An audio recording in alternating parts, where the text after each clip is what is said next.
was just so much fun to have that experience of, it was like a LAN party every single day that we could just play together. Before I had my Game Boy, PS2 and stuff like that growing up.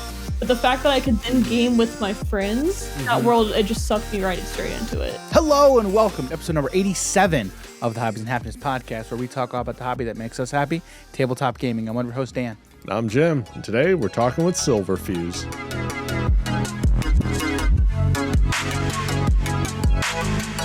All right, we have got another interview in store for you today. Before we get there, we can talk about our sponsor, Amazon Audible. If you head over to our affiliate link, www.audibletrial.com/hobbies and happiness, sign up for your free 30-day trial of Amazon's Audible service. That's right. When you sign up, you get a free audiobook added to your account because Amazon Audible is Amazon's audiobook service. What? I almost forgot that for a second. I'm like, I know what it is, but it's just slow. It was here, but then slow coming out here. Anyway, yes, that's right. Amazon Audible is Amazon's audiobook service. So when you sign up, you get a free book, free credit added to your account. Well, it's even better. If you are an Amazon Prime member, you get two. That's right, two. Mm-hmm. 2 free credits added to your account. You can use them on any books that are in the service. And what's even better is if you cancel your subscription before the end of that 30 days, you don't get charged and you get to keep those free books on your account for forever. For all time. Forever. That's right, forever. So again, if you head over to our affiliate link, audibletrial.com/hobbies and happiness, sign up for your free 30-day trial of Amazon's Audible. All right. So today is a treat. I've actually been looking forward to talking to Silverfuse for a long time, and you'll find out why. I know I've told Jim this story before, but I don't know if I'm sure I have mentioned it on the podcast before. But I can't correctly remember if I've done that. But I know I've told him this story. So, and you'll hear that here in a minute. But Silverfuse, that's right, is a fellow card game and strategy game content creator. She is also a esports host for games like Legends of Runeterra and Teamfight Tactics. Those are her two big ones. She also used to cast for the Elder Scrolls Legends, which is another card game that I've played before. And you heard on one of our past episodes, we had Charmer on, talked about Elder Scrolls Legends. And that's where I first came across Silverfuse and her content. But you know what? I kind of want to get out of the way because I kind of want to get right into this because I, for one, had a lot of fun because Silverfuse is a creator that kind of got me kind of into this space as well. So with all that being said, let's get out of the way and hope you enjoy the talk. All right, joining us on the podcast today is Silverfuse. Silverfuse is a fellow card game and strategy game content creator. She creates content on YouTube, also live streams on Twitch. We are starting this off amazingly, folks. All right, and she has casted for games like Elder Scrolls Legends, Teamfight Tactics, and Legends of Runeterra. Silverfuse, thank you so much for joining us today. How are you? I'm doing great. Really excited to be here. Awesome. So before we start, I do have to tell you. So years ago, when you were creating content for Elder Scrolls Legends, Jim, I think I've told you this story before, but Silverfuse is the one where I was in her stream. And I cannot remember. Yeah, I cannot remember what deck she was playing, but I am watching the stream. Okay. And I am enjoying Elder Scrolls Legends so much that I want to start making videos for Elder Scrolls Legends. Okay. And so I'm watching the stream, relatively new to card games at that point, and she's playing, and then she keeps using this term ramp. And I'm like, ramp? What does this term mean? So I type in chat, hey, Silverfuse, what does ramp mean? And so you answer my question in stream, and I have never forgotten that. So thank you. Hey, that's one of the great joys of live streaming, is just being able to type in chat, and then assuming the streamer, has either a small enough audience or it's just key to answering chat, being able to get the information just like that. It's so quick. And also, too, the fact that you remember that years later, it's so weird to think that random questions that I've answered for people 4 or so years ago, that it was just stuck with you. Of like, now I know what rampant card games means. Well, 100%. And I know, I tell you, I know Jim appreciates that because I do a lot of ramping and Jim loves ramping. Isn't that right, Jim? You know what ramp means to me? So that's what ramp means to Dan. Ramp means to me that the player's a noob. That's what that means. Okay. You don't know how to actually play the game. So you're just like, first couple turns, I'm going to let you just do whatever you want. I'm going to maybe play something big. Hope you can't get around it. Yeah. That's what ramp is. You have your game plan. I have my game plan. We're going to have a good time because my cards are bigger than yours. I'm just going to send 3 face. Okay. That's all I need to do. Jim's going to send 3 face every turn. So I just can't tell you how much I've wanted to tell you that for so long. And for me to be able to tell you that, it means a lot to me just to be able to tell you that. So thank you for that. Cause honestly, like in that moment, it felt really good having someone who I'm watching and enjoying their content, like interact with me and like be nice about it and just answer the question. So I appreciate that. So I'm glad that I finally get to tell you, thank you for that interaction all those years ago. And what's a little crazy is if that moment didn't happen, would Dan have continued down the path of card games as much as he did? That's a good question.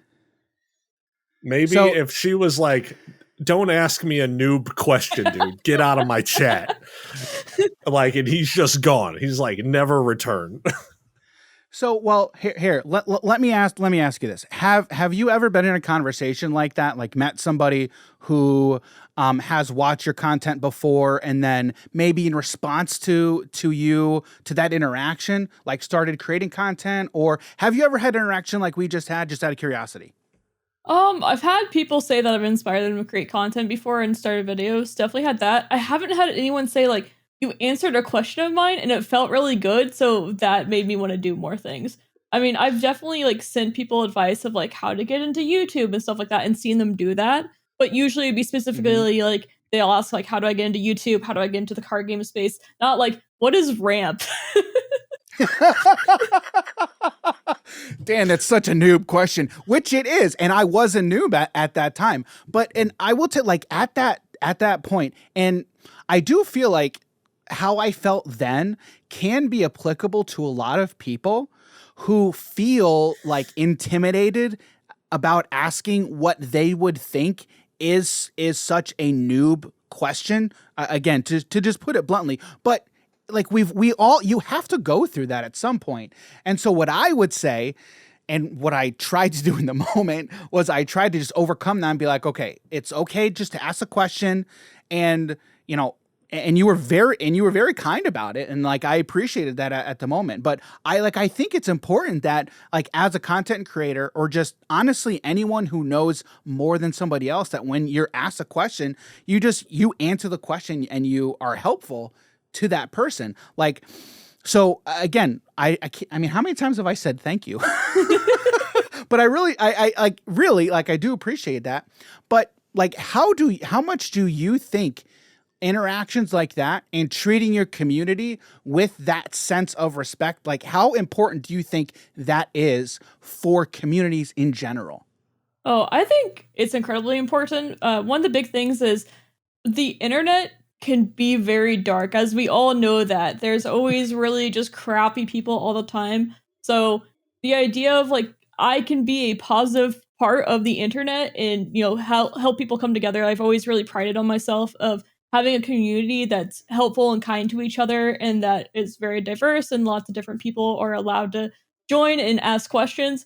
And I also have a teaching background. I used to teach, K through fifth grade and a little bit of 8th grade. So answering questions is something that I'm pretty used to. So I like to answer questions and be helpful, and having that teaching background also definitely helps with that as well.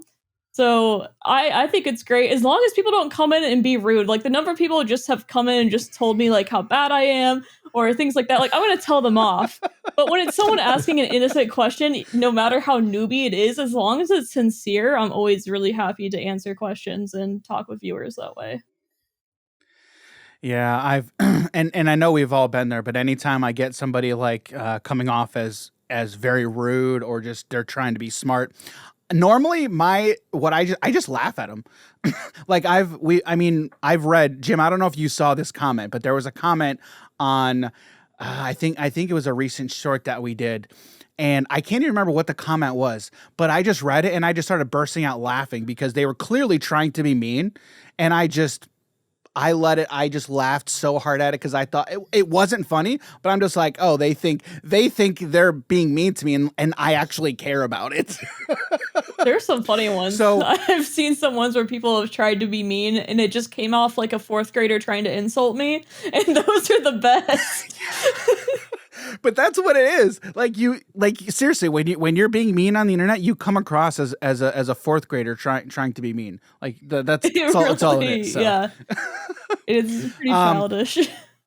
Yep, exactly. Now, okay. So you've been creating content for a while now. Now, why did you start creating content in the first place? So I guess I'll give a little backstory. I got really into League of Legends when I was 16. I like pretty addicted to it, I would say. I was actually in college at the time, so I had a lot of freedom. And 16-year-old with a laptop in League of Legends, not the greatest mix. Still did fine in college, but I was very heavily addicted with it, along with a bunch of other 16-year-olds in college together. So at the time, League of Legends streamers were also starting to play Hearthstone. That was really big at the time. So they were all playing Hearthstone in between their queues and stuff like that. And I was like, oh, that looks fun. So I started playing Hearthstone. And since then, Hearthstone and League of Legends, I really did want to go create content. I was like, oh, streaming looks so cool. It looks so much fun. It'd be so great to be able to talk to people and just share moments together. And my laptop was not good enough to handle that, nor was the campus internet. So I was like, man, this sucks. Like, I can't actually do this. So years and years later, I actually met my, now husband at the time, I met him when I was 16, 17, but like later when we got engaged a little before that, he actually bought me a PC. So he bought me a PC when I was still in college, and he was interning, and he made his first paycheck, and he bought me a PC. It was very kind of him. But that was when So his first paycheck was to buy you a PC? Yes, essentially. That's It might awesome. have been like a second one or something, but yeah, he bought me a PC as an engagement present, essentially.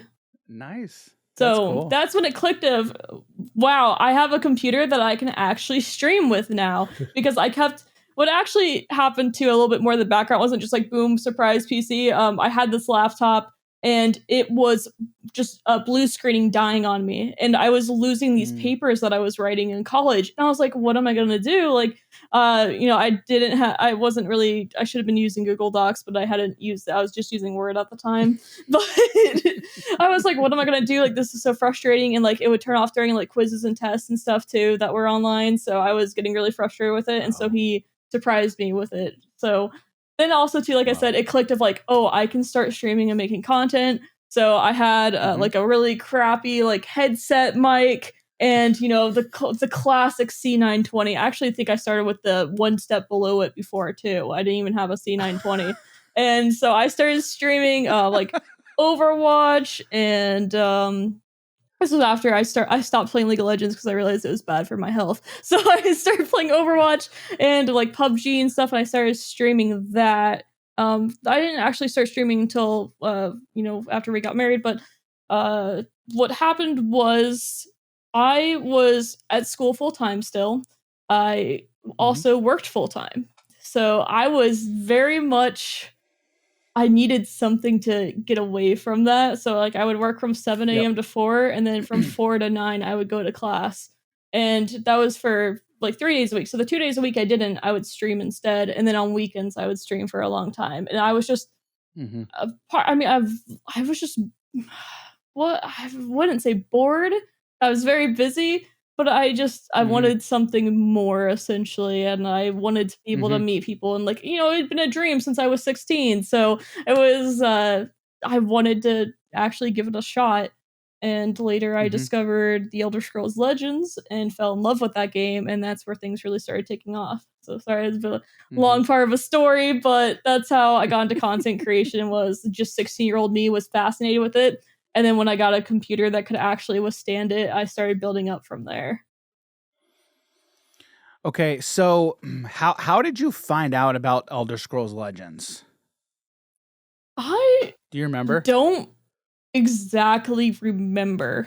I just remember feeling, or I remember a little bit part of the story is I was taking classes and I was doing physics and I was very focused on doing well in school at that time, and so I took a 2-month break from Hearthstone after playing it for years and years.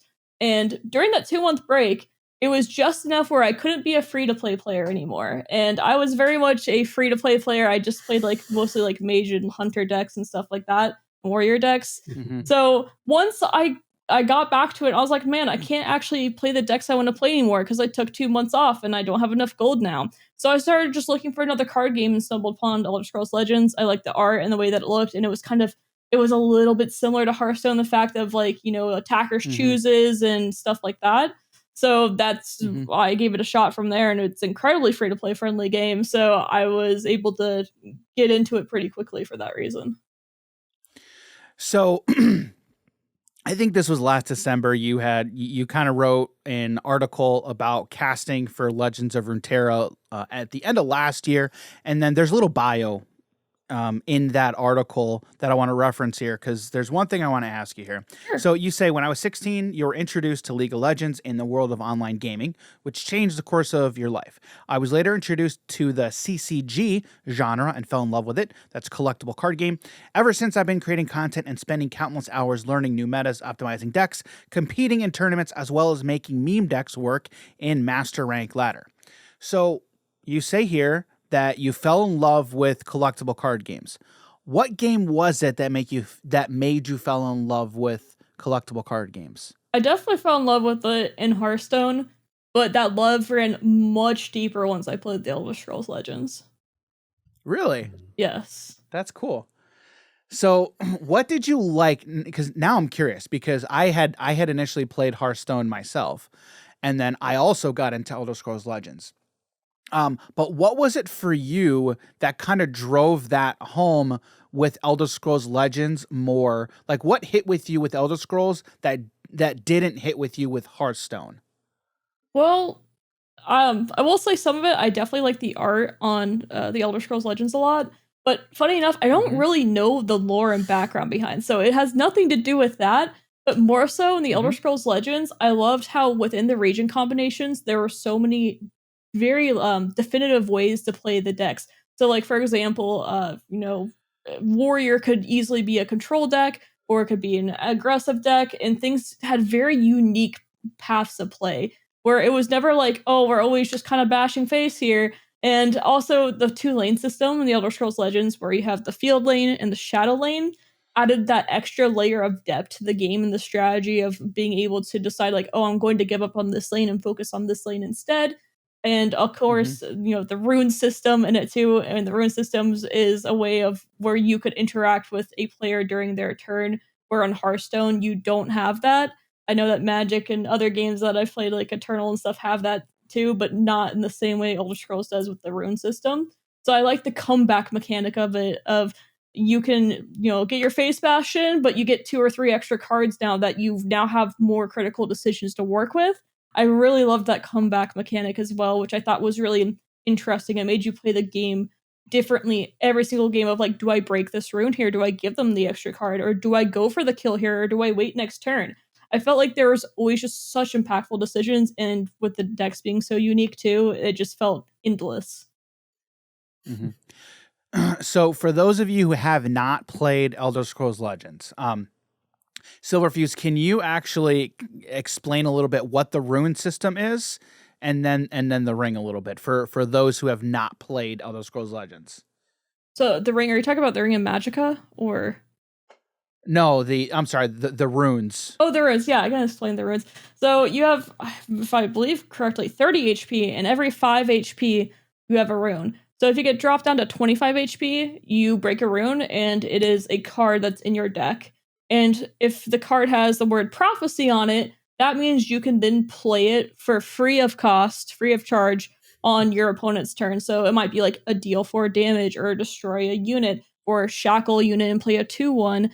Or if it doesn't say Prophecy, it just goes to your hand, and then it's not free of cost. It still costs its normal amount, but you can play it on your future turns. So the fact that if your opponent is just an aggressive deck bashing your face in, they're also giving you more tools to potentially stop them too. Yeah, so Jim, there's one card in there. It's basically Lightning Strike, but it's deal 4 damage. Do you remember Silverfuse? Do you remember the name of that card? I don't know if it's Lightning Strike, but it's definitely Lightning Bolt. It's Lightning Bolt. Yeah. Yeah, it's something like that, but it's deal 4 damage. So Okay. like if your opponent breaks your rune and that's your top card, you can cast it for free. So was there a deck that was just like a lot of Prophecy cards? There was a Prophecy Battle Mage, which is red and blue, and it was just damage and Prophecy, and you also had some self damage on it too. Yes, you also had self damage, so you could trigger your own prophecies too. It was it was a deck that if you were playing against it, you would not break the runes until you were killing them, or else you were going to lose to prophecies. Okay. So since we're talking about Elder Scrolls Legends, okay, there's one question that Jim typically likes to ask people who play Magic, but we're going to rephrase this question a little bit for Elder Scrolls Legends, okay?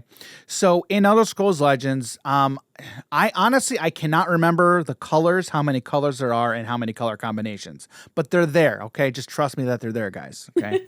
Now I'm curious, Silverfuse, do you remember what the colors are and the color combinations? Generally, like at least the names? Yes. Okay. So what was your favorite color to play or color combination? If you had just one favorite color, or if there was a certain combination that you love to play more than others? Oh man, I know there's 2 decks that come to mind, and I don't even know if I can choose between the 2. There was Mid-Range Battle Mage, which is red and blue.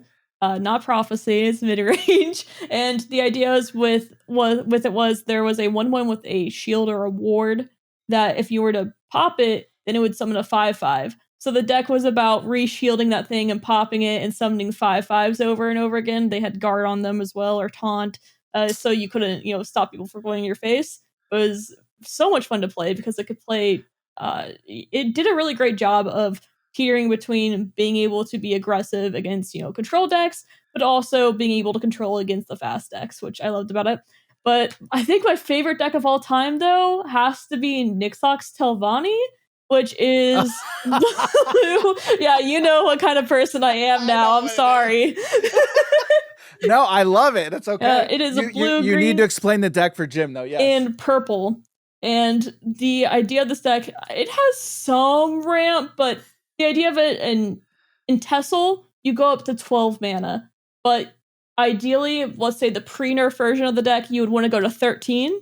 And this is a complicated deck, but it centers around this card, and sometimes 15 mana, but it centers around this card called Path Mage at the time, which is 6 mana 4/4, and then it would summon a card from your deck with your remaining mana that you didn't spend. So say if you had 12 mana and you played a 6 mana card, it would summon a 6-cost card.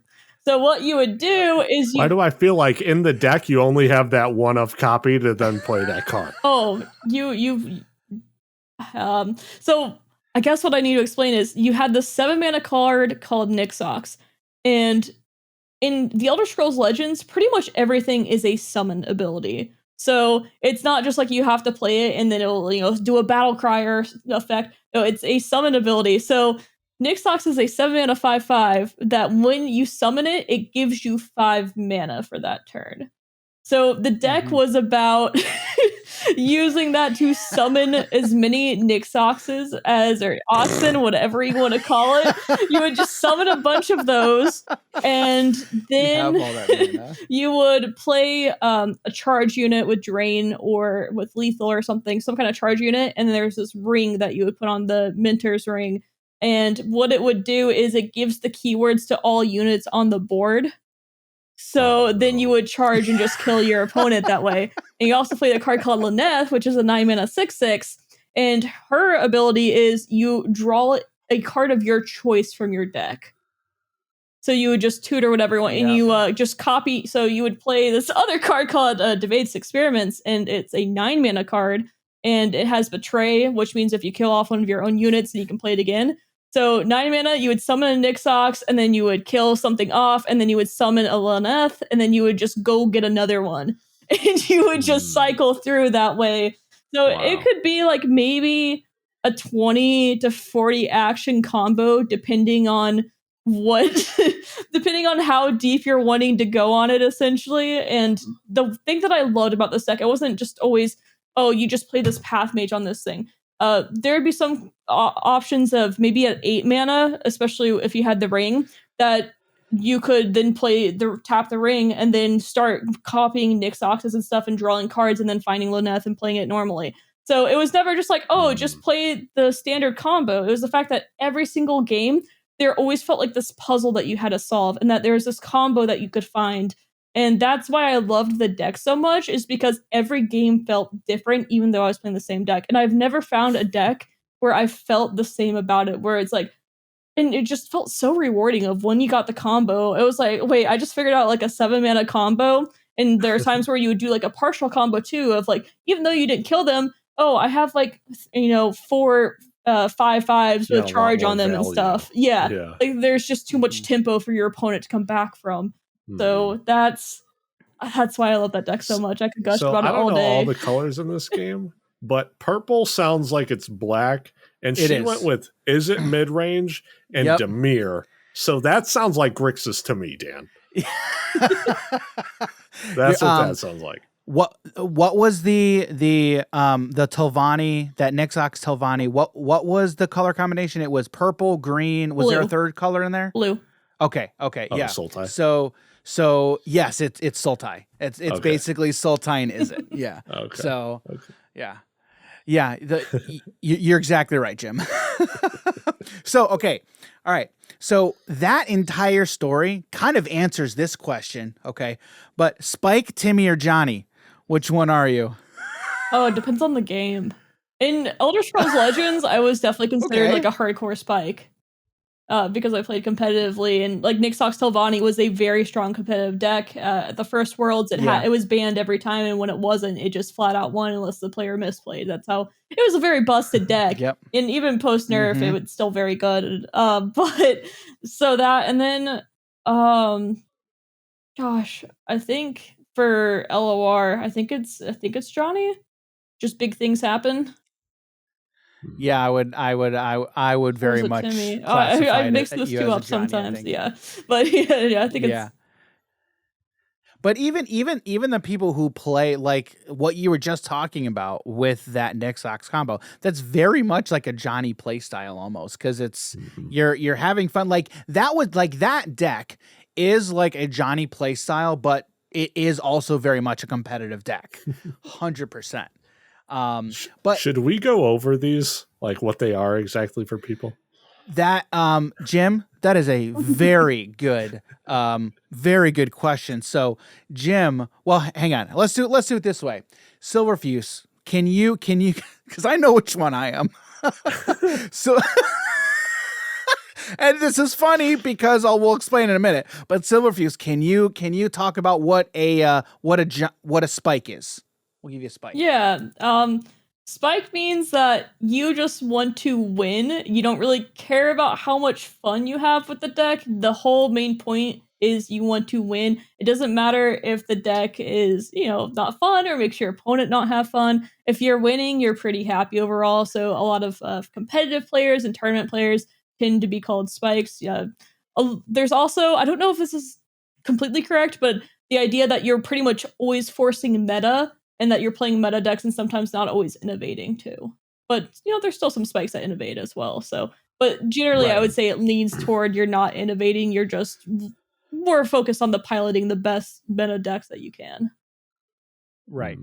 All right, Jim, you tell us what is a Johnny? A Dan. Really? I mean, you're not wrong, but I'm glad you think that. I'm very glad you think that, though. Just super combo play just go off, and Make big hope things your opponent happen. doesn't have anything to stop you. Yeah. Yes. That's my Yeah, favorite it's- play style for sure. Yeah, you're having fun with the deck building, being creative with the deck building, and you like those combo plays. Mhm. And then the other one is Timmy. Timmy wants to play his big dumb creatures. Timmy's a casual player. Timmy's a casual, wants to play his big giant dinosaur and swing for 20. That is what Timmy likes to do. Now, Jim, I don't know if you know this, but my understanding is I think these archetypes, we'll call them, were kind of all written down by Mark Rosewater and released in an article. Before he released that article, I think they were kind of loosely discussed in the community, but I don't think they had actual names or classifications before then. So for those of you who haven't heard that before, I will find that blog article and I will link that in the show notes here. But it's just funny, Silverfuse, listening to you talk about that Nixox deck, because I have a lot of memories of that deck. You were someone who played against it. Yeah, so the first time I saw it, I think I saw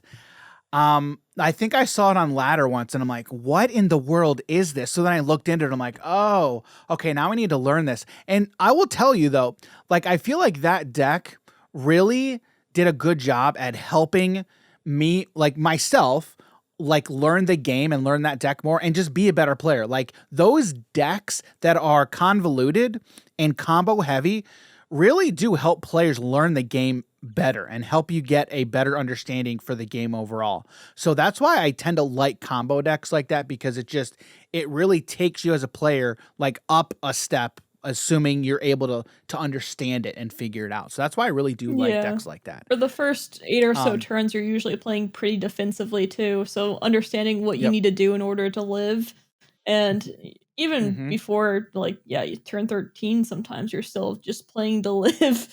So that's something also really great about the deck too. You're losing until you win. Yeah, and it's also one that a lot of players, life's a resource. That a lot of players just hated playing against. I remember at one point, like at the top of the ladder, only like maybe like 5 to 10 of us knew how to play that deck well. And some of the other like top players didn't know how to play the deck, and they would queue into me on it, and they're playing like this control deck that without a win condition, and they would just concede. They're like, yeah, you can have the points next game for me, because there's no with a regular standard control deck, it was not able to beat the Nixox combo. Right. Like, that's a thing. Like the Nixox combo, like that deck had an inevitability. Like, there was an inevitable strategy, which if you're going against a control deck that does not have any sort of inevitable strategy, in the end, they're just relying on their opponent to just concede by their value, then they're just going to lose, because that was the thing, is that Nixox had that inevitable combo at some point each match. Okay. So next thing I want to talk about a little bit is kind of League of Legends. Okay. So you talked about getting involved with League of Legends and then really diving heavy into that game. What is it about League of Legends that kind of that brought you into that game? So the big thing, which I kind of mentioned earlier in this segment, was that I was a 16-year-old at a university with a bunch of other 16-year-olds, 17-year-olds, 18-year-olds. So just a bunch of high schoolers. And we had all been issued a laptop for our schoolwork. And of course, being dumb teenagers, we're like, oh my gosh, they gave us a thing we can play video games on. So what happened was pretty much all the guys, when I say all of them, I would say like over 50% of them had downloaded League of Legends and were playing together. And I would be down like in the rec room and they'd be playing this game together. And I had grown up playing video games and I love video games. So I was like, you know what? There are no other women playing it too. So at the time I was like, I don't really care. Like, screw it. I'm going to go play. So I was downloading it. And then funny enough, I walked into my friend's room and I saw her. She was also downloading it. I was like, wait, you're downloading League of Legends too? And so we both kind of we're both like, yeah, we're going to play games too. So after that, though, is I just started playing games with, and became my husband. That's part of the reason of like why we started like talking and stuff too. So I owe League of Legends a little something, I guess. But but pretty much I had a bunch of friends around me that were playing. So that was one of the better ways for me to socialize with people too, was League of Legends, because we're literally all in the same room. It was like having a LAN every single day with my friends. I mean, you can see how I got a little bit addicted to that, because we're all a bunch of nerds playing together every day, and we were all terrible, so that made it even better. So it was just such a fun environment to be together, because we always had something to joke about. There's always inside jokes that we could throw at each other about like, oh, like, a test coming up or something like that. We could make a League of Legends reference or something. And it was just so much fun to have that experience of literally, like I said, it was like a LAN party every single day that we could just play together. So that was a huge factor of what got me into it, as well as having a love for gaming and growing up gaming before that. And I hadn't done online gaming before, where before I had my Game Boy and PS2 and stuff like that growing up. But the fact that I could then game with my friends, that world, it just sucked me right straight into it. Like there was no going back after that. Right. Now, do you have a favorite champion? Oh, I love Lux. Okay. Why? Nice. Why is it Lux? Well, she's the second character I started playing in the game. The first one was Misfortune, because I was like, oh, I can just right click and shoot people. And then I really liked range characters, so I started playing Lux because her abilities made sense to me. And I liked how she could play far away from the assassins and just kind of eat them down, just throw little bolts at them. And I just enjoyed that play style. And then on top of that, it worked well with my friends, where a lot of them were playing junglers and AD carries, where I could then play mid. So that was another reason. Lux was a mid laner. Yeah. Because support Lux, I'm pretty sure they just get memed on back then. I think some people would play it here and there, but in mid it was much better. No, it's a legit thing. Yeah. So that's my favorite champion, just because I liked her abilities, and it worked well with the guys I was playing with, and my friend played a lot of support, so we would be able to duo together. Or and then after that, I also played a good amount of AD carry, but it just worked to be able to have a mid laner where I know I was pretty much never going to feed on her, and so I could never be the one to blame of why we lost the game. Real quick, guys, this is how you know this is a real League player, when she says AD carry and not a marksman. Okay? Yeah. That's how you know a real player. True. I remember them changing marksman, and I was like, I'm never using that terminology. I am not one of those people, because that just woo. Yep. That went over my head, guys. Yeah. I think I've played League of Legends like 5 times. I have not played a lot. I didn't want to correct you guys. I didn't want to correct you at the start. I kind of wanted to, but also it's the League of Draven. That's what it is. It's not League of Legends. Back in that League of Draven time where Draven was just unbelievably broken if you could play him because of the bleed damage. The Bleed Brothers, man. It was so good. None of us could ever play it, though. We were all too bad. Yeah. All right, Jim, who's your favorite champion? Who do you typically play in League? Oh, man. So the one I have used the most was Leona. When I started playing, she was pretty much like one of the new characters that came out. And but Teemo, I have to go with Satan himself. He is there's just no better character to upset people than them walking through the jungle and they step on a shroom, and that's half their life right there. Where are you playing Teemo at? Usually top lane as an AD bruiser. But sometimes I'll go AP with him. So, but I thought he was a lot better as a counter pick in the top lane at that time frame. Yeah, it was really good. So The first time I heard of Teemo was when Legends of Runeterra came out.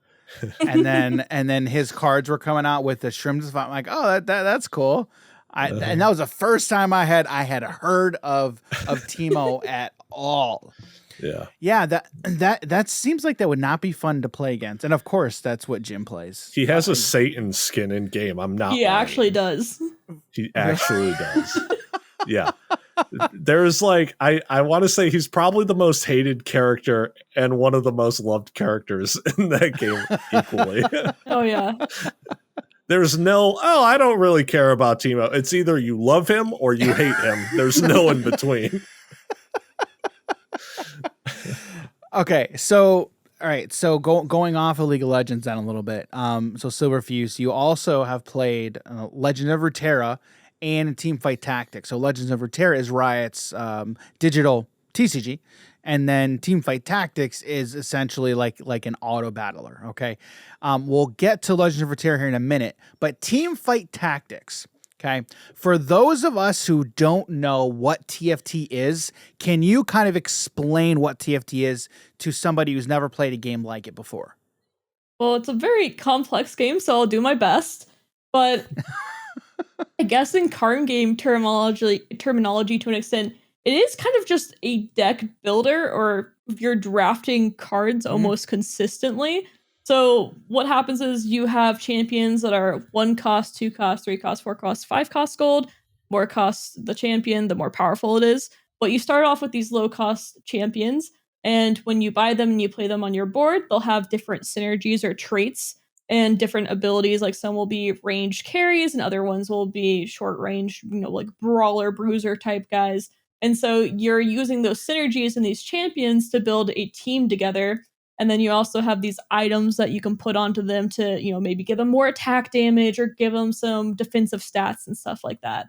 So throughout the game, you're managing your economy and you're building a team, the strongest team that you can, while managing your economy and your health. And then what happens is at the start of each round, they battle against each other. So you can just sit there and watch them battle. So, strategy gaming is great because I don't want to mechanically have to do anything. So the idea is that you're, using your team to beat the other teams of what the deck that they built. Instead of playing the deck plays against each other. And it's fun to watch because they all have different abilities and stuff like that. And sometimes there's some RNG where they'll miss their skill shots and stuff, which is also kind of funny. But it's I would say that's like the TLDR of it. It's a very complicated game, but I think that gets what you're looking for. So what is it about TFT that draws you to the game then? Like why do you play it? Why is it fun for you? There's a lot of reasons. I mean, I definitely enjoy the IP because I, played a lot of League of Legends, but I also I really love the amount of complexity that TFT has. I feel like I'm learning stuff almost every single game, and I'm someone I'm just addicted to learning. I love learning about things all the time, and the fact that I can play a game where I'm constantly learning and you can never really say you played perfectly in TFT. I just don't think it's possible. There's always something that you could have done better. And, whether it be your item economy or rolling earlier and just all that kind of stuff, where I like the perfectionism in me always feels like there's something more that I need to do. There's something more that I need to improve on. So I really like that aspect. I also like that it does reward time that you put into it. It does reward sometimes outside the box thinking as well, and just also similar to Nixox in the sense of it's a puzzle that you have to figure out every single game. Its replayability is super high. So the fact that it has high replayability and you're constantly being rewarded and feeling good about figuring new things out is what really gets me into it. Now, I've played TFT, not a lot. I've played it a few times. But correct me if I'm wrong, but is every time you play, are the champions that you get to choose from, does that kind of rotate every game? That rotates every 3 to 6 months. Oh, okay. So every time you so if today I were to log into TFT, I'd have access to the same champions that I had access to the day before, assuming it didn't rotate the day before. Yep. Okay. Like, as you can tell, it's been a minute since I've played the game. But like, I mean, I remember when these types of games, I don't want to say more popular, but I saw them a lot on streaming channels, like TFT. There's some other ones. I know Dota has one, but they're basically auto battlers, auto chess. And I was just so confused by just watching videos. Like, I didn't understand what was going on. But then when I sat down and started like understanding what the game was about, I mean, it is very strategy centric. It's very much a strategy game. And I like how you put it. It's almost like a deck building game a little bit, because it kind of is. I can definitely see that draw, but there's also that RNG factor. Yeah. Which we all.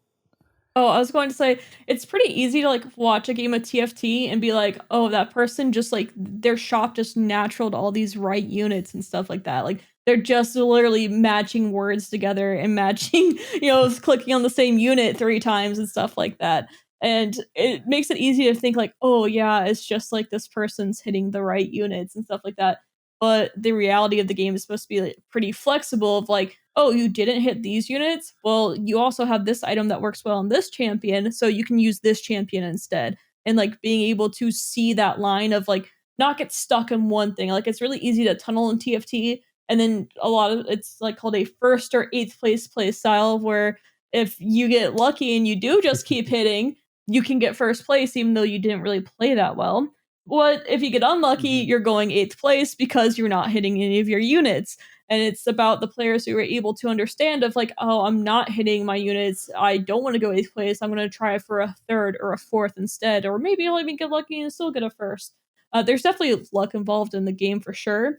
But the best players will still average like a 3.0 or even sometimes lower than that, because they understand that if I don't hit these units, here's my plan B, here's my plan C, here's my plan D. And they can make these in just milliseconds of when they see their shops of like, oh, I can go to this instead, and being able to stabilize their board that way.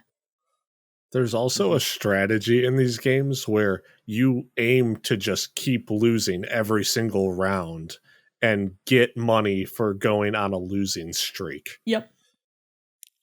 Oh, you can get money by going on losing streaks? Yeah. Yes. Yeah. For real? So there is a streak gold where it's up to, if you lose 2 in a row, then you get +1 gold.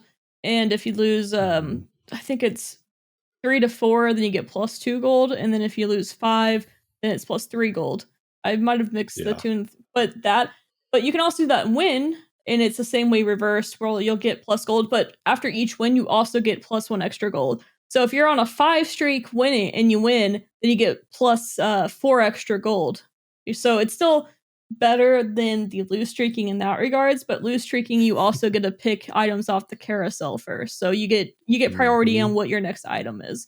So a lot of the times that people will try to go on, and also champion. Yeah, and champion well. too. Yeah. They'll try to go on a win streak or a loss streak early to maximize their gold, but sometimes that's not always a viable option. So you have to really manage of like, is this unit worth playing, or should I make money with it instead? So that's where a lot of the micro decisions come in as well.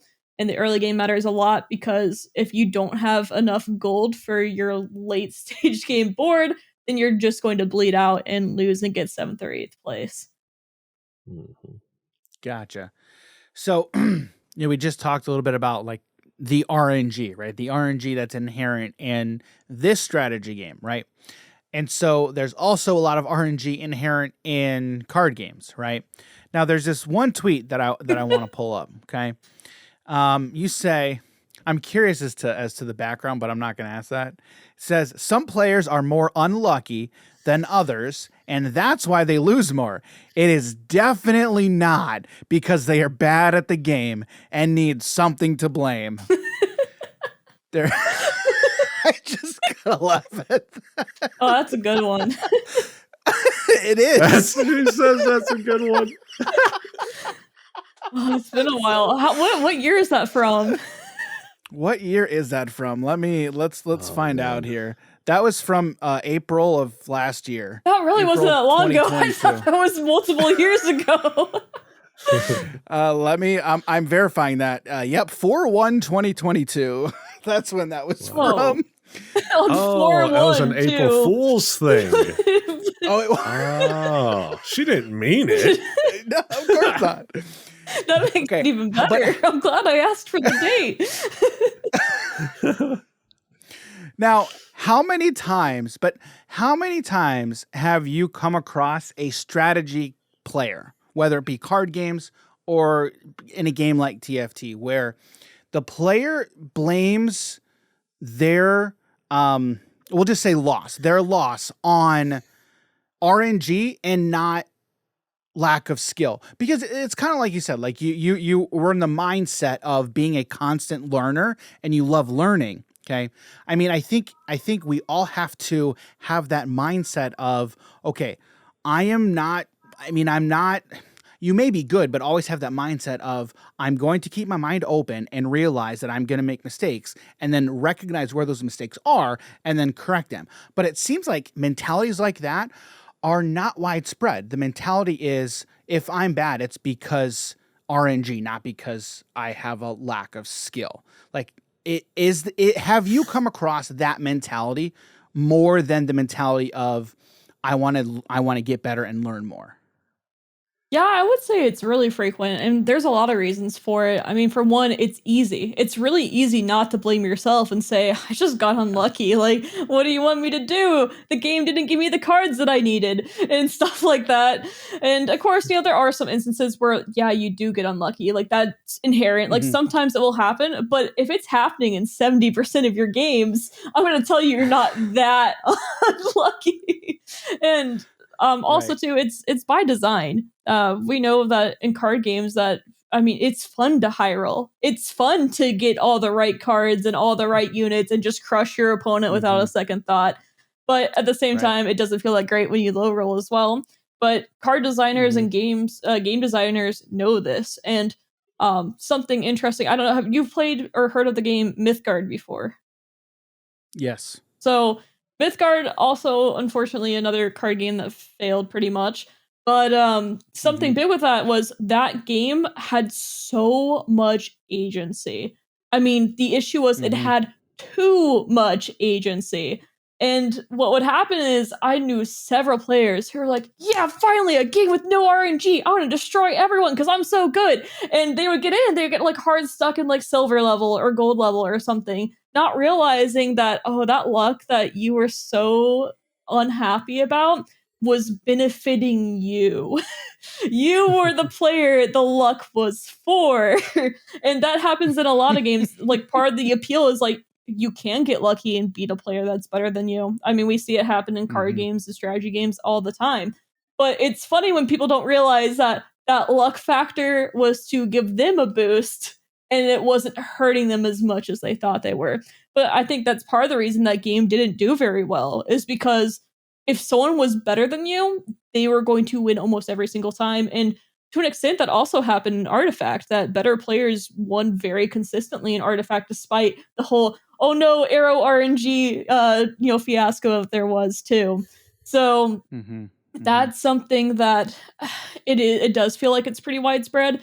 And the issue is that with some games, it's hard to acknowledge of like how to find out what your mistake was. Like in TFT, it's really hard to end a game of TFT and be like, oh man, at this stage I should have rolled more gold or I should have made econ, without like going back and like reviewing your work in a VOD or something. Like, it's pretty hard to understand what you did wrong. So it's easy to say, I just got unlucky next game. So I think that's another issue too, is I mean, for falling into like that kind of mindset trap, is it's just really easy to, and you have to put in extra effort, and it's hard to always see your mistakes. So there's a lot of reasons I think why players fall into that trap, but I do think it's entirely beneficial to be in that mindset of like, I probably made a mistake somewhere. I don't know what it is. Either I need to go back and look at it, or I need to ask a friend to help me, or there's something there. And I think that's just incredibly beneficial if you're looking to become a better player. If you're just casually playing, I mean, at the end of the day, if you blame luck, it's really not going to hurt you unless you're wanting to get better. If you're not wanting to get better and, you're just playing, on your, commute to work or something on the train, who cares? Like, just don't come to me complaining about how bad your RNG is and that you actually should be in Masters, but you're really unlucky. Well, so it's interesting you say that because you're exactly right. Like it's super easy to blame RNG for me losing, right? But I remember like with Elder Scrolls Legends is a perfect example for me. Like Elder Scrolls Legends was the first game that I started to take seriously, and seriously from the standpoint of I wanted to learn to be a better player. So what did I do? I started recording my games. Right. That was when I really started learning of, okay, let's learn this tech and let's figure out how I can start recording my games. So I started recording my games. I would have spreadsheets with decks I was playing and then recorded the deck I was playing against to start recording, win rates. I wasn't using a program to do it for me, which now they're widespread, which is a good thing. But like I was starting to do that for myself because I started to take it seriously. Right. And it's funny because I was actually going back, I was looking through some folders on my computer, found my old recordings folder, and it had Elder Scrolls Legends videos on it of me playing it. I'm like, holy cow, this is a blast from the past. But it's so easy now to take it more seriously and be like, okay, if I want to get better, like I have to take that agency and start learning and, learning what I did wrong. So I remember that for me, and I would just encourage anybody who wants to get better at any game. It's so easy now to figure out what you did wrong with VODs, record yourself, get a coach. There's so many ways that you can get better. Like just for me, I just remember Elder Scrolls Legends and like, I going back to those videos was, like I said, blast from the past, and it was a lot of fun. But outside of that, like what would you recommend for somebody who wants to get better at any particular game? Like what would you tell them? A couple things is definitely record your games and look them back. Ideally, look them back with a player that's a higher skill level than you are that can go back and be like, hey dude, like they had 4 mana left. That means that they couldn't play this card and you gotta play this card here without being punished. Things that just getting fresh eyes on it, even someone at the same level of you can still be helpful, even if they're not like a top tier player. Ideally, someone who's good at coaching too, because there's definitely top tier players who are not very good at coaching. But if you just need someone to point out, issues that you might have had and like why you need to be thinking about them. Another thing is watching players who are better than you, ideally ones who are good at explaining what's happening and what their mindset is and why they're making a decision they're making. That's very good as well. And then, of course, you do have to practice and not just and be open to thinking, I made a mistake that game, not that the game hates me and that I got unlucky. So those are some big things for sure is fresh set of eyes, recording your games, practicing. Oh, yeah, and a really simple thing, read the patch notes. Just read the patch notes so you understand what's going on in the current meta. Knowing the current, if you're wanting to be good at a game, knowing the current meta is really important. Yeah, like reading the patch notes is a big thing. Again, guys, we talk about digital card games, versus tabletop card games. That's, and we've talked plenty of times before about like the advantages that digital card games have over tabletop only card games, right? But when these patches come out, buffs happen, nerfs happen. If you're trying to be a competitive player, you have to know what you got to know what your cards do. And so if there's a patch that comes out and alters what your cards do, you need to know about it. So it's very important to know when patches happen, when updates happen, that you know what updates have happened to your collection, essentially. So 100%. So there's one other thing that, I know you've talked a little bit about in the past regarding Legends of Runeterra and Hearthstone. Okay. So Hearthstone, I know there tends to be a lot more RNG than in a game like Legends of Runeterra. Now, one thing that I'm curious about, because this is something I never really thought about, but we talk about viewership. Okay. We talk about viewership for streaming. Now, I think Hearthstone definitely has an advantage being like first to market, like for being one of the first digital one of the first popular digital card games on the market, right? But what advantages, other than that, does a game like Hearthstone have where there's a lot more RNG involved than, I mean, for lack of a better word, skill? Okay, I've heard it said that people tend to watch more Hearthstone than they do a game like Legends of Runeterra because it's more fun for the viewer when there is more RNG. Have you encountered that? Oh, I have thought about this question a long time. I have thought about it so much as someone who's played and streamed both of them before.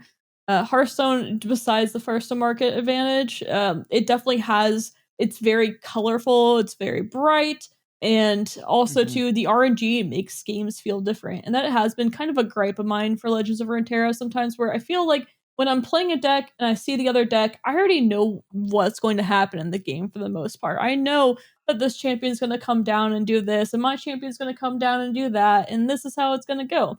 In Hearthstone, because of the lines of RNG that are available, is you don't necessarily know what your opponent's going to play. And of course, a lot of competitive players find that very frustrating because they're like, I want to know this so I can play around it. But Hearthstone kind of says like you don't need to know everything, you just need to enjoy the ride. So I think that does make it a lot more entertaining for viewers, and I think that's something that Legends of Runeterra has definitely struggled with. And the way too that Hearthstone presents itself is even really simple things, like when a legendary card comes down and it has a little animation and a voice line and stuff like that. I've really missed that in Legends of Runeterra, where I feel like sometimes I'll play my champion and they'll have their voice line, but it's like, man, I just played my Aurelian Soul and he didn't do anything. Like he didn't make some cosmic stuff come around him and then he got played.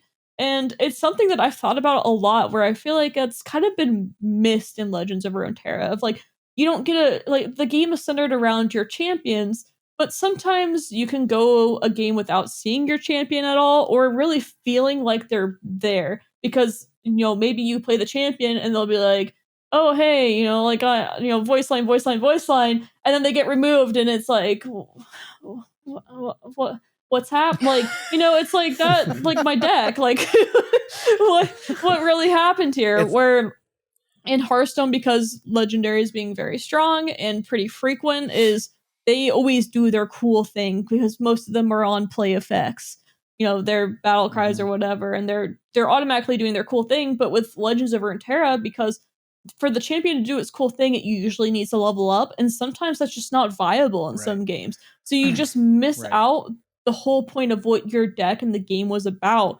And I think that that's a pretty big, just, I don't want to say like a design error, but something that was overlooked when designing the game. And because Hearthstone also too has like the portraits on them, you're always kind of like connected to your character. And I feel like people missed out on the ability to feel connected to their favorite champions in Legends of Runeterra because they're within the deck. And as I said, sometimes you don't see them, sometimes they get removed and they don't get to do their cool thing. So that connection of what players, especially I think Runeterra is looking to do, you just miss it some of your games, and you get really unmemorable games for that reason too. That's another thing with the RNG in Hearthstone. You get really crazy memorable games. Even if you get screwed over, you remember it. So that's another thing. And it makes really great for highlight moments in YouTube and stuff of like, oh, they weren't expecting this to happen and stuff like that. And Legends of Runeterra, you don't really have that. So that's been those are some issues with the game that I've thought about a lot, and I've thought about a long time of making a video about it. But like I said, it's something that you have to be careful when explaining it, because people really don't like it when you talk about their baby. When they talk about their card game that they love, any kind of criticism of it is usually not handled very well. But I'm still someone who loves the game. But that is something I've realized of like, the mark was missed here a bit. There's nothing that can really be done about that.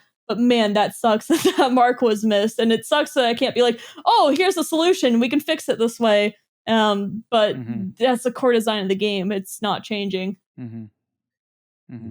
Yeah, it's one of those things where something's missing, but you can't quite exactly put your finger on it. But it's like something just doesn't feel totally right. And I've been there with things where just something is off, and like that feeling, I know exactly what that feeling kind of feels like. But it's also an interesting question because, you know, we talk about skill and RNG, and then how those have an effect on the competitiveness of a game.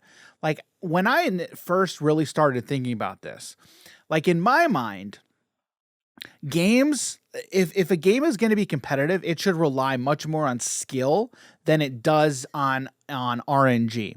But when we're talking about a game like a card game where RNG plays a pretty big part of that, like I don't know how much more I want RNG to be a factor. But is there a line where you think there should be this amount of RNG and this amount of skill? I mean, what's your kind of take on that? I would say my take on it is if the best players are still the top at each time. I mean, sometimes, you know, maybe like someone who theoretically is the number one player, they're the best player at that time, which is really hard to measure. But let's say theoretically they are, and sometimes they still might not make it. But generally, if you look over time consistently, like, you know, like let's say you have a monthly tournament and your number one player is making it 9 out of 12 times to, you know, the tournament or the final cut, then I don't think RNG is an issue. And that's something where with Hearthstone, I'm not too familiar with the scene right now, but generally, I'm pretty sure that top players are still able to compete pretty consistently. I'm not saying they're winning, like, you know, the tournaments all the time and stuff like that, but like, you know, the same players are able to hit Legend Ladder each month and stuff like that. So the fact that the players who are, you know, the top 1% or so are consistently performing, and to me, that shows that there isn't an issue, even in competitive fields too, of if you're able to have, like, I mean, even TFT, you can say that game's pretty RNG heavy still, even though the difference is that at least in TFT and actually really all the games is there's ways to use skill to express like what you're like your skill expression in the game because you are able to play around what you are given to work with. And that's why the top players still will rise to the top and shine each time, especially, you know, I see that, yeah, card games and auto battlers is even though like they were dealt like a crappy hand or stuff, someone else in that same position wouldn't be able to do as much with it as they are. So I don't really have an issue with RNG, even the likes of Hearthstone, but I know they kind of like reined it back in a little bit because I don't really keep up with it too much. But yeah, I would say my line is if you were to have like 12 tournaments, how often were the best players perform, you know, in the top 4 or the top cut or something like that? And for example, I know Legends of Runeterra, we had multiple people who would be in the top cut 5 or 6 times, but I don't know what that looks like in Hearthstone exactly. But I know in TFT too, the top players are always there. They're always there. So I think as long as that's happening, there's not an issue. My issue would be when someone who has maybe, like, let's say someone has played the game for like a couple of days and they have no other background and they're randomly winning a tournament. Well, yeah, obviously there's an issue there. But if someone who's putting in the time and effort consistently and making it, like, yeah, it seems good to me. You know, one thing I want to add about the skill versus RNG, I think it's very small-minded, really low IQ. But for the people sitting at 200 IQ, the only reason we lose is because of lag. All right, I don't know about you guys, but I only lose games because of lag. That's it. Not because I did something wrong. Okay. So that's the third level. You have There's a third skill, level. You have RNG, and then you have lag. Did you lag on land? Yes. like when we just played Commander Jim and you didn't play a land until like turn 5. I didn't even blame it on RNG. I'm just like, I'm lagging. I know you right did. now. I know, it was so funny. All right. There's a couple other questions that I want to get to before we talk about our favorite segment. But the first is, since we've just talked a lot about these digital games, right? Digital card games in particular. Okay. Should every digital card game, in your opinion, have some sort of PvE mode? What do you think, Silverfuse? I would say if you want to make money, yes.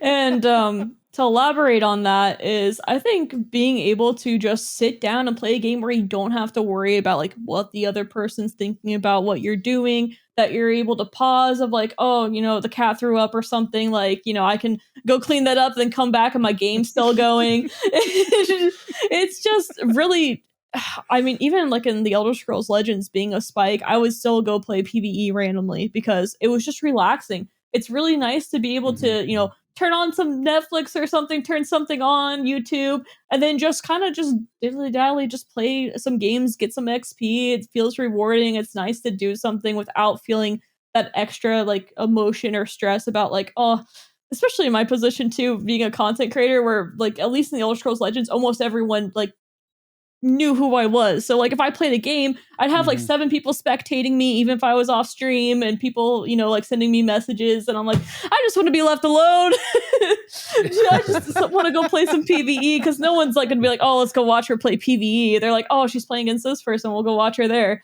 But I think, Right. like Slay the Spire has done so well, and people have really liked that playstyle. And I think incorporating that into card games in general is just smart. It's, if you're not doing it, you're leaving money on the table for sure. And there's such a big player base. I remember being told for some of the games, I'm not going to mention which one, but one of the games that I played, that their PvE player base was much, much, much bigger than their PvP, and that almost no one played ranked. Like the small portion of people played ranked. Like I said, I'm not going to mention which game that's for, but It's okay. I think I know. yeah. Well, there's yeah. You could kind of assume it might even be true for all the games for all I know. I know one of them it's for sure true, but it wouldn't surprise me if you told me that every game that I mentioned tonight that was the case. Well, except for TFT, because there's not really. I talked to you guys off stream how that kind of is PvE anyways, because you're pretty much playing against yourself in that game, and you happen to play against other bots in the lobby too. I'm not usually that's used as a negative term. I'm saying that like if they were a person or a bot, you wouldn't know the difference, assuming it was a decently programmed bot. But yeah, so I think PvE is great, and I think not putting it into your games, because people love being able to put something on their second monitor, or being able to take a break from the phone, whether, they have, kids or other obligations, or even if they're at work and they're like, oh no, boss is coming, got to start working again. But there's a lot of reasons for having PvE in your games, and they're relaxing and they're fun. Right. I don't know about you, Jim, but like for me, I feel like I know particularly in Hearthstone and Elder Scrolls Legends, I used PvE a lot to help me learn some intricacies and nuances of the games. And like I used PvE to help teach me more about the game, and I used those modes to learn. And like for me, that was so invaluable. Like I had a good time, but I was also learning. And so like those are two big things that for me, I think are invaluable. And then like we talk about Legends of Runeterra, I loved Path of Champions. I had so much fun with Path of Champions. And I pretty much played Path of Champions strictly for a while there, because I was just having so much fun. So I love PvE modes. Jim, what do you think? Oh yeah, for Hearthstone specifically, and I played a little bit of Legends of Runeterra.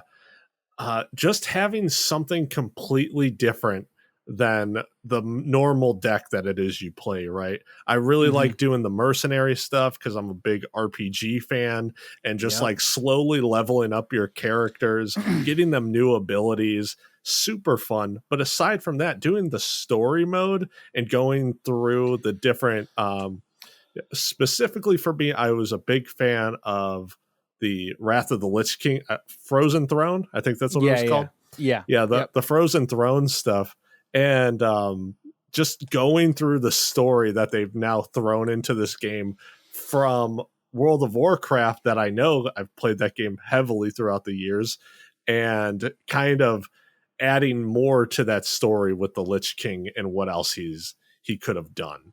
It's really just turns ideas and gears going in my little brain. All right, so this last question, but before we move on to card of the week here, so Silverfuse, we talked a little bit about this article that you wrote at the end of last year, where you casted the Legends of Runeterra World Championship. You kind of wrote about that experience kind of at length, and then you also had another a tweet. It's kind of like a twit longer where you wrote a lot about the end of the year, kind of looking forward into 2023. But I was reading a lot of those, and a lot of that was so good.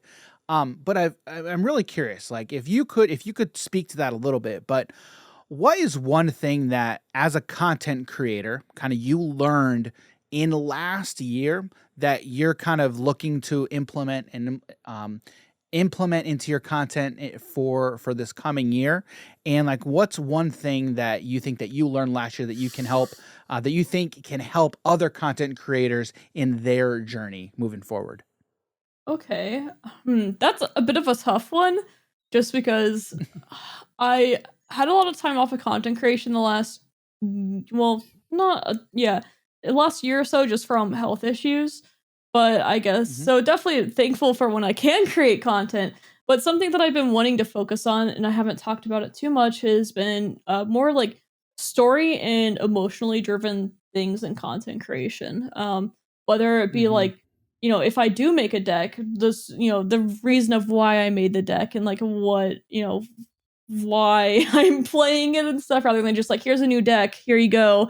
And same thing with TMT and stuff. And I've thought about doing video essays a lot more for that reason. Kind of talking about some of the topics we talked about tonight of like, even like, the Hearthstone versus Legends of Runeterra viewer appeal and stuff like that, where I feel like those have been things that have been a bit closer to my heart rather than just strictly playing a new deck.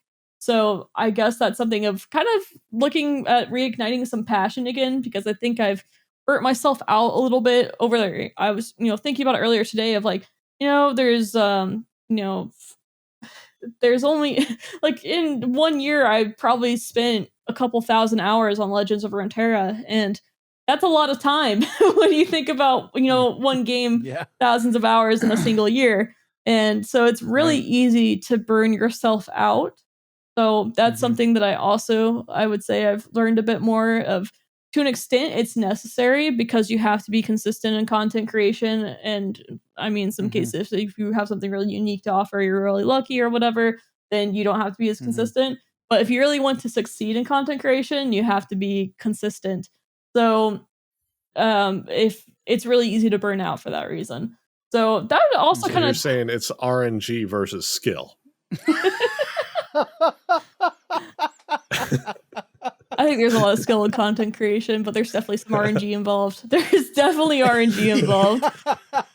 Yeah, I could talk about that for Didn't we just have this conversation? I could talk about that for a long time because I think about these topics a lot, and I'm like, man, I really should just be making YouTube videos about this, but I've been a bit intimidated if people would actually be interested in them or not, and how I'd go about them, because I mean, it's really easy to spend 40 plus hours on a video and, not get many views. So I have to make sure that I'm not doing it just for viewership. I'm doing it because I enjoy it.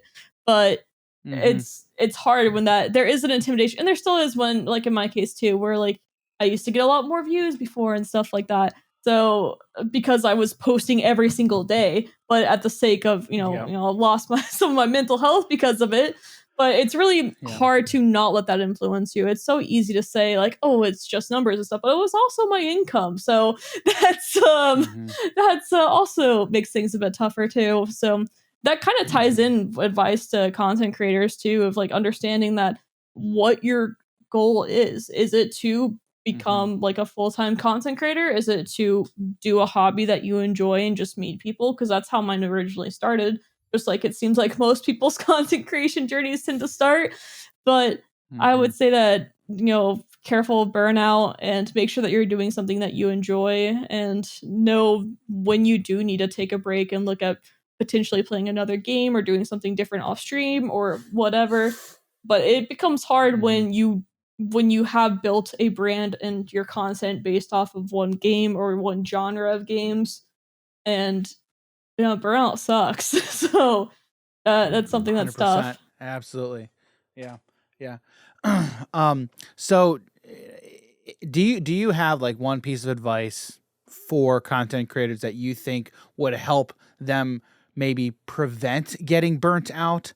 Because I know, like, I mean, speaking from experience, like, I do know how easy it is, like, to get burned out. But like the one thing that that I would say, and you definitely touched on this, like, I think you do need to make sure that you're making content that you enjoy doing. Because I feel like the moment that you get into the mindset of I'm doing it because I have to for one reason or another, like that's the moment where you start getting on that path maybe of, okay, now I'm going to get burnt out at some point soon.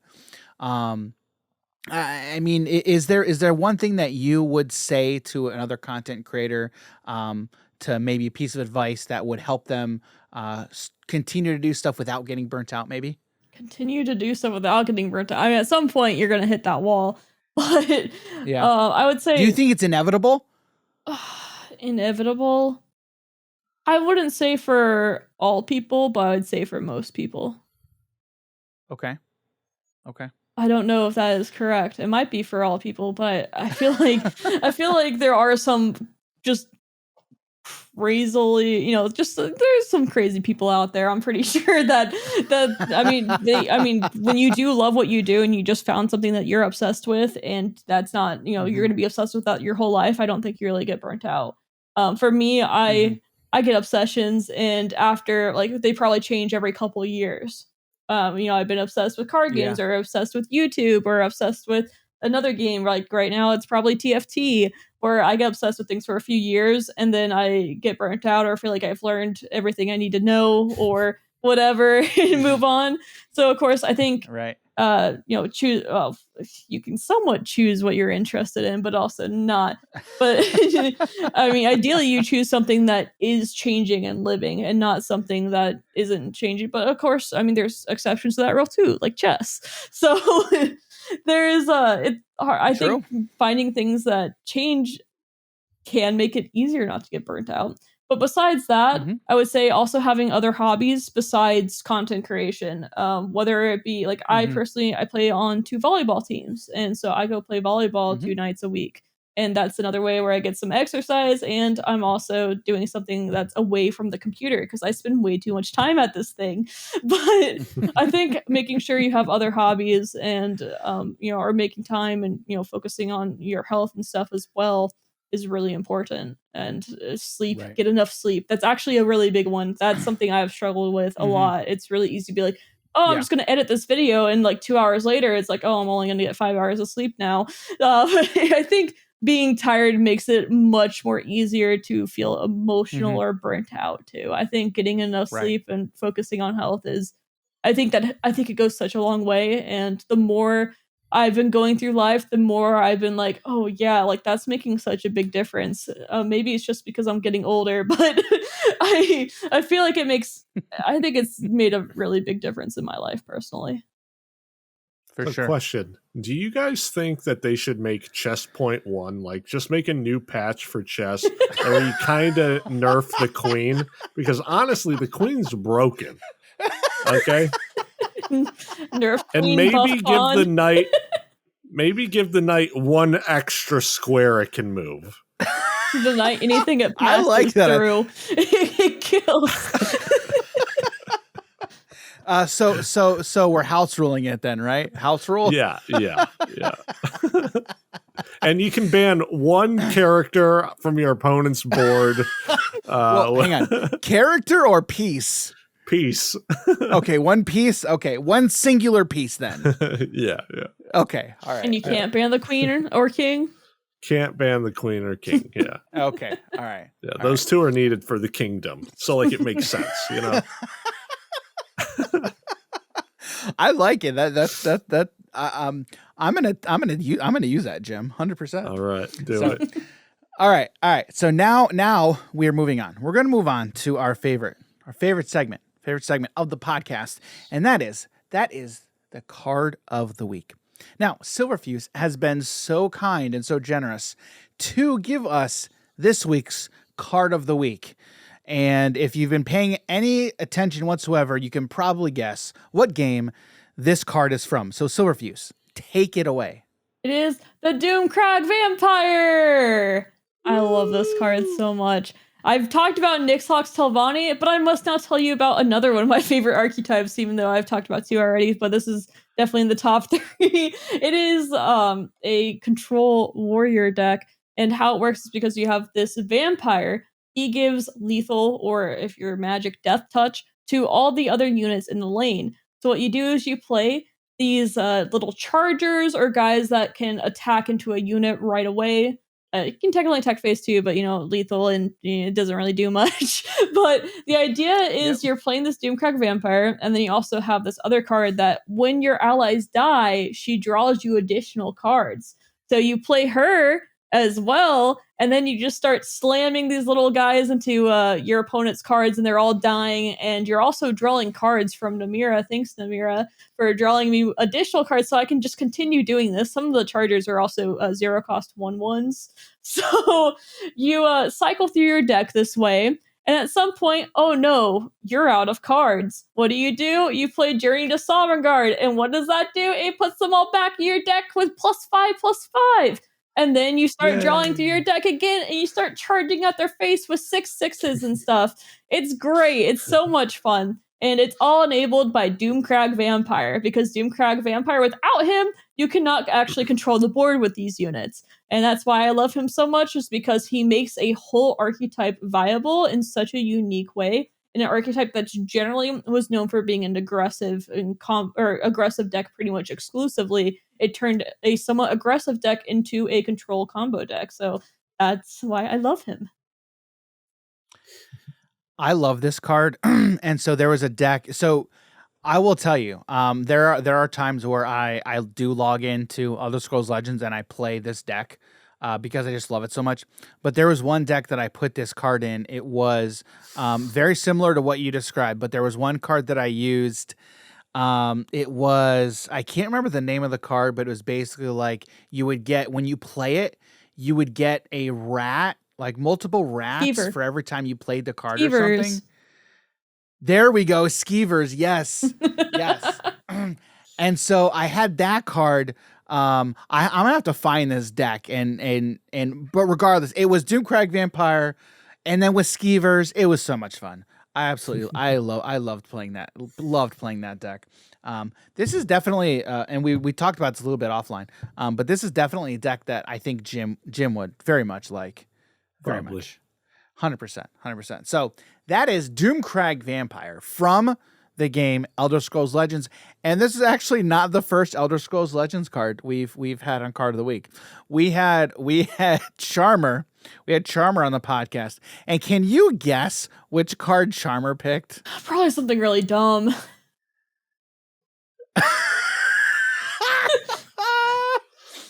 Time to fight. Oh yes, he did. Oh play. yes, of course he picked that one. His emotes used to be based off of it, and a bunch of other things off of it. And that is the Raider to 0/1/1 charge that Doomcrag Vampire enables. Yep. And also how you OTK your opponent at the end. Yep. Yeah, so this is the second Elder Scrolls Legends card that we have featured on Card of the Week, and I am all here for it. And they're from the same deck, apparently. Yeah, well, he used it as an aggressive card, the bash face, for sure. That's definitely the reason he, as he says, math is for blockers or for defenders. Yes. Yep. So he was definitely, and I also played a lot of Crusader, and there's a lot of cards that, a lot of aggressive decks that play that card because, I mean, it's a 0 mana 1/1 with charge. Like, why wouldn't you play that? Yep. All right. So that is this week's Card of the Week. Thank you so much, Silverfuse, for showcasing that card for us. And Silverfuse, we had a lot of fun talking to you today, so thank you so much. But where can people find you and your content on the internet? Well, I'm Silverfuse on most things, Twitch and YouTube and Twitter. It's Silverfuse Plays. I used to have an Instagram, but they randomly banned me for no reason. Oh, okay. Starting drama, Interesting. apparently. Okay. I literally just put like my last picture was like me at TwitchCon. Like I have like the most PG Instagram ever. I have no idea why it got banned. Or it's pictures of me literally just in this room. So they didn't give me a reason. They just said broke community guidelines, and I tried to dispute it or whatever. And they had me like send my name and like this code that they gave me and a picture of me. And they said, okay, we manually decided to ban your account. And I'm like, what did I do? I have no idea. So maybe I'll make a new one, but at the same time, I hardly used Instagram anyway. I'm a strategy gamer. I'm too busy playing the strategy games to take pictures. It's only when I travel, which isn't very much. Right. Yeah, yep, that's where you can find me. Awesome. So, guys, be sure to check the links in the descriptions. We will be sure to link Silverfuse and all of her content, whether you're listening or watching on YouTube. So, that's all we got for you today. Thank you again so much. Thank you so much, Silverfuse, for stopping by. I'm really glad we got the chance to talk to you, and I'm really glad I finally have been able to say thank you for that interaction we had many years ago. So, thank you for joining us today. Thanks for having me. It was so much fun talking with you all. All right. Thanks again to Silverfuse. That was fun. Mm-hmm. Like I said, I'm so happy that I got to tell her that. Yep. It was really cool. I feel like I could have talked to her a lot more about League of Legends, probably for a couple hours. That.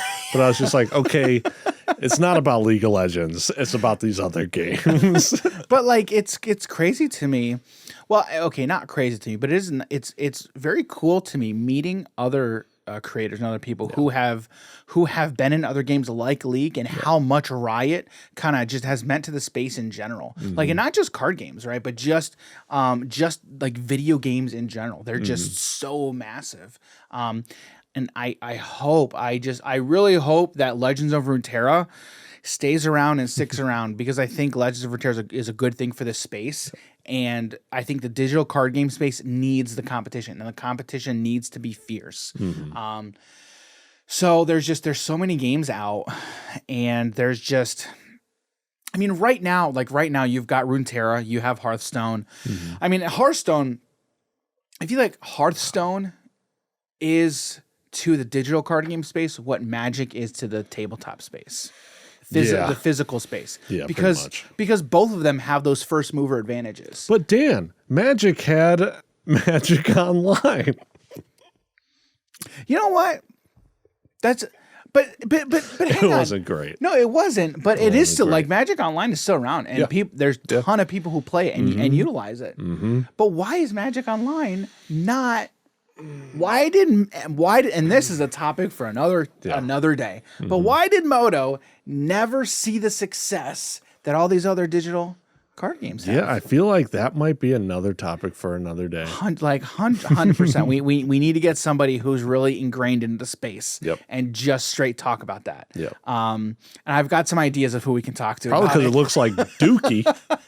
All right, it's not that bad. So that's, like I said, another topic for another day. But before we get out of here, Jim, where can people find you on the internet? Yeah, you guys can find me on Twitter, Twitch, and Instagram at Jim Morgan HNH. You guys can find me on Twitter at _DJ Campbell, and Instagram, Daniel.G.Campbell. Head over to our website, hobbiesandhappiness.com. You can find links to pretty much all of our social accounts, social platforms there.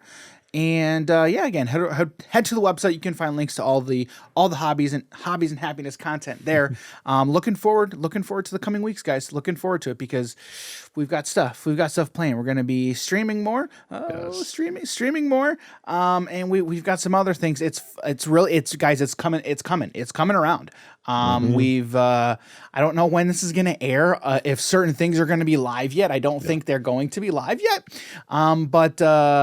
We're looking forward. We're looking forward to the coming weeks and the next month or two. So stick around. Again, thanks everybody for being here, and we hope to catch you in the next episode. See you, everybody. Take care.